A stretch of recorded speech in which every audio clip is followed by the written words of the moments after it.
y'all. Like the sun was just like blazing. It wasn't hot. It was just beaming in my car. And I was like, okay, I guess the sun is gonna be in my video today. But anyway, so I could do the video, right? Um, I'm sorry. I'm just having a I'm having a moment.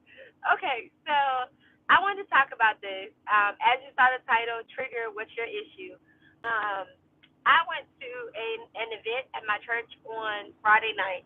It was a health fair, and not only did we do like health related things for the physical body, but also it was health related things regarding the mental capacity as well.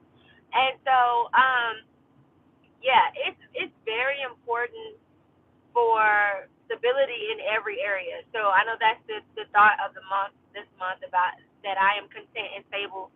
Um, and so, and it might be a little bit more to that, but I know those are the main two words that I took away from the quote for this month, and I have it on my phone as well. But nonetheless, so we had breakout sessions that we could go to any session we wanted to, and I saw there was an area called triggers, and I wanted to go because I have a few triggers, and that's why I said, "What's your issue?" Because it's like, okay, everybody has them. Some people acknowledge them, some people don't. But for me, I know what mine are, and I'm gonna go over what mine are, but I'm gonna also kind of go over what some of the things that she taught us to help us when we find those. So one of the things she was telling us, and this was a lady, minister from my church. Her name is Audrey Mitchell, minister Audrey Mitchell. Well, anyway, she this is like a profession for her. Like she's going to school for it, so it's not just like just some random knowledge. Like she has book knowledge, and life knowledge experience. So combined with the Holy Spirit, you're of course to be reckoned with, right? So anyway, she taught us about two parts of the brain. So she said the frontal part of the brain is called the rational part of the brain. And the rational part of the brain, it gives you like your reasoning, it helps you to make decisions, helps you to think things through. And she talked about the reactive part of the brain, which is in the back of the brain.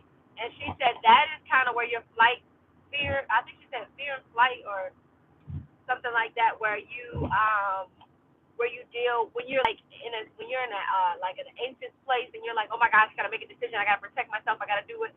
It's the reactive part of the brain, and she said that was like in the back, and she showed us on her fist how this part was the frontal, and how like right here in your wrist part is the reactive brain. So that's kind of where it's placed in our brains, kind of based on what she was telling me, or not just me, she was telling the whole group.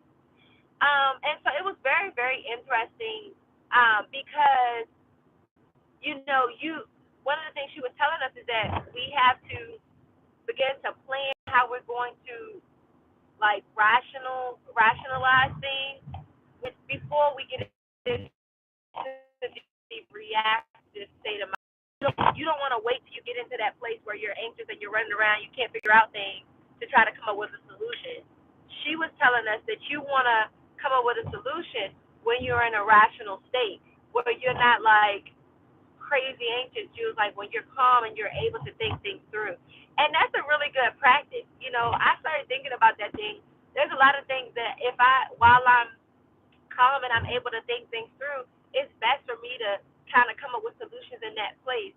Sometimes you make the wrong decision because you're thinking quickly and you're thinking right, like you're racing to come up with an answer.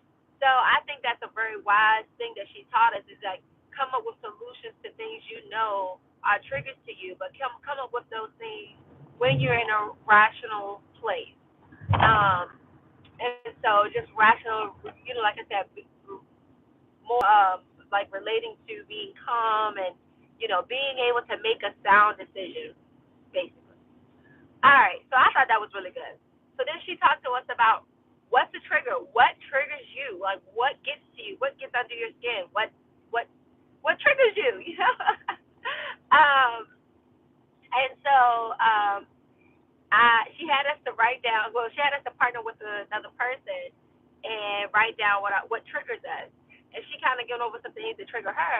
And so for me, based on the type of job that I do right now, I found one of my triggers. I didn't know that this trigger existed until I started doing this job. Okay, praise God. But I deal with small business bankers, and um, people don't know how to talk to you. Like, people can be very rude, very condescending, very mean, very hateful when they don't get their way. And I don't deal well with people talking mean to me. Um, People are mean to me. I just, it is what it is. I'm used to that. But I don't like people talking mean to me. It is like, oh my gosh, on Friday night when we were talking about triggers, I told her what my trigger was, but I was like, because she was saying a lot of, and different treatment that you feel is wrong and all of that. And I was like, well, this trigger didn't come from childhood because, my family didn't talk to me mean. Like, most of the time, I was spoiled because I was in a family. There was a bunch of people, but at my house at my home with my mom and my grandpa, it was just me. So I was never talked to me. Like, if my mom even tried, my grandpa was ready to fight. Like, no, leave her alone. And it probably was the best thing he wanted to fight, but he just always wanted to protect me. So I was like grandpa's little baby. So, you know, um, yeah, like, so I didn't have that growing up, and it wasn't until I got older, I did get into an abusive relationship, and within that abusive relationship, abuse became a part of my journey, and of course it was physical, verbal, and mental as well, but more physical than anything else. The verbal was strong as well, but more physical. So anyway, we were talking about it on Friday night, and I was like, well, what happens when it didn't come from your childhood? Like, it stimulated, I thought it was work related. So I was like, it just came when I started working this job, and I just, this job is verbally abusive, and I don't do well with that. I literally feel like I'm getting pushed into a corner. And as myself and this other young lady just kept talking, we found out what it was, and that was one of the things she told us to do. Talk it through. Like, find someone and talk it through. And she said you would be surprised what you find out. I'm sorry, it's a big, beautiful pool passing me. I mean, beautiful on the back of the bench truck. It just caught my attention.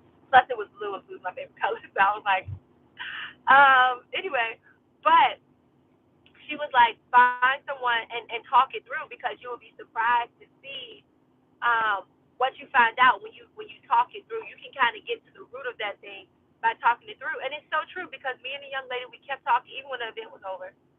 Sorry, I have to work on breathing because I went to therapy on Saturday, and one of the things they told me that I have to make sure I'm doing is breathing. So I might have to pause, take deep breaths, and then keep talking because, yeah, I will just keep going on this little one bit of oxygen. My brain probably like, come on, I need that whole breath.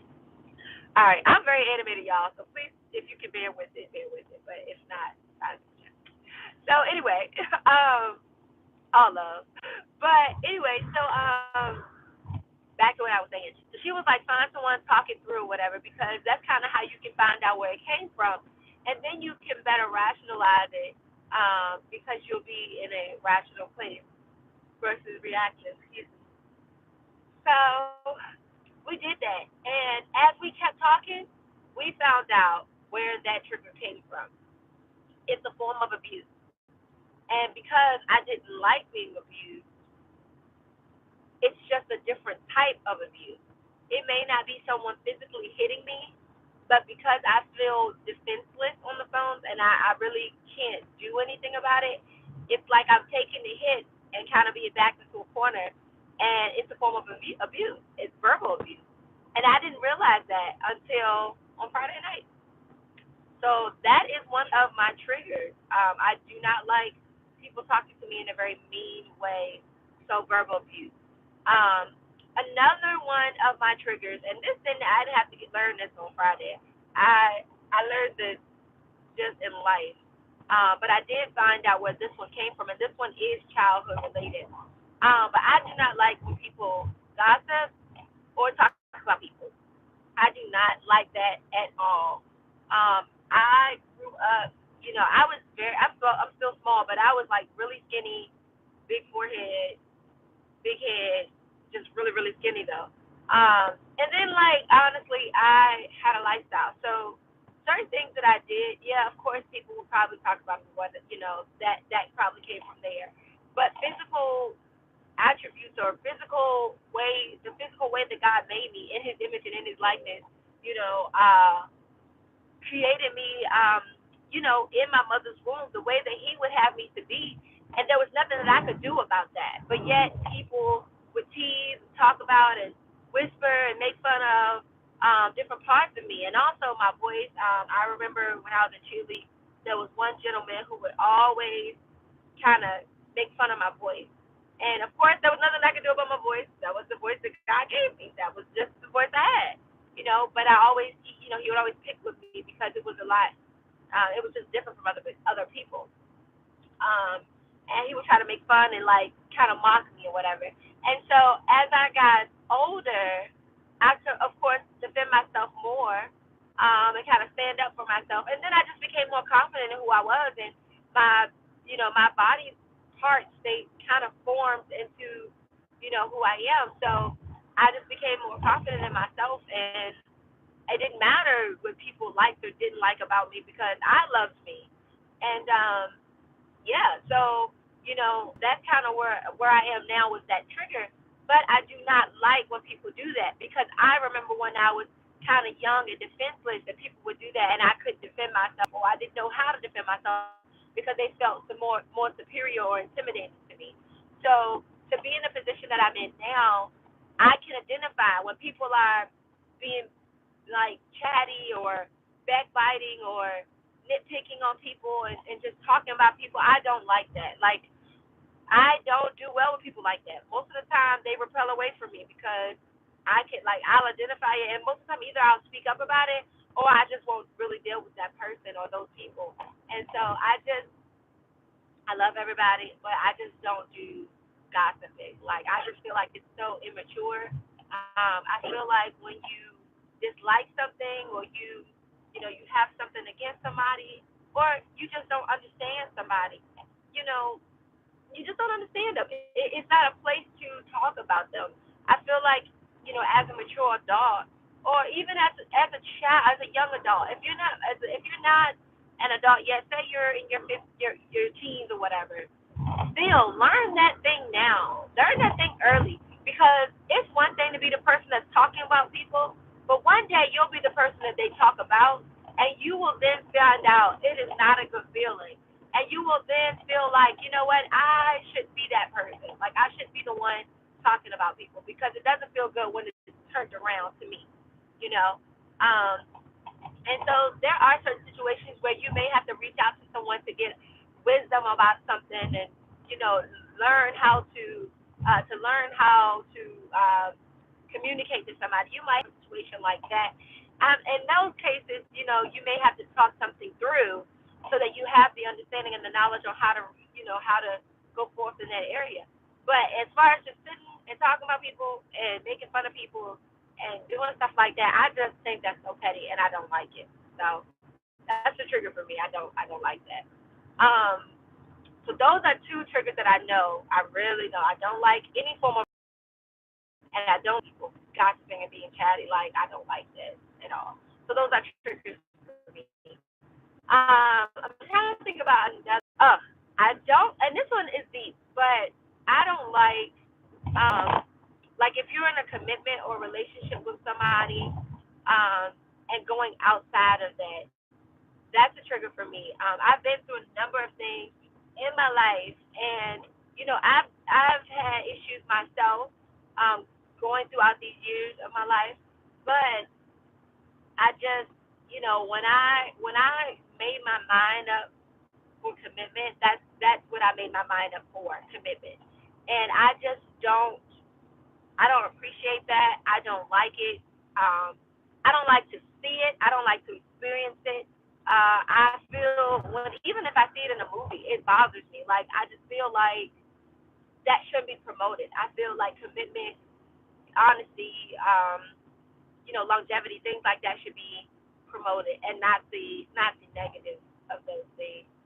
Um, so yeah, that I'm trying to figure out if there's any others. I know specifically those three, and mainly the first two are ones I know are like, ooh, I don't like that. Um, I'm trying to think if there's anything else. I think that's all, y'all.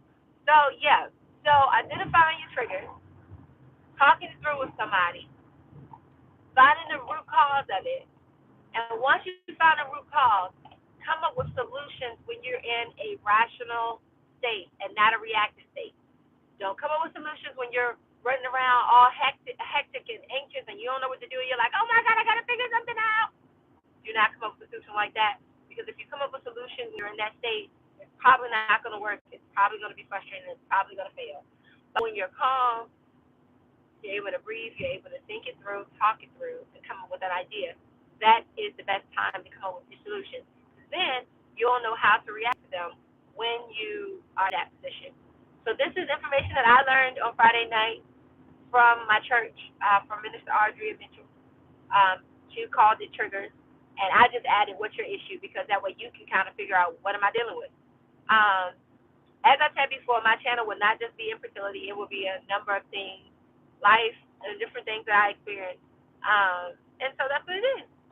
And I'm gonna focus on the rest of my drive to work. Y'all have a blessed day.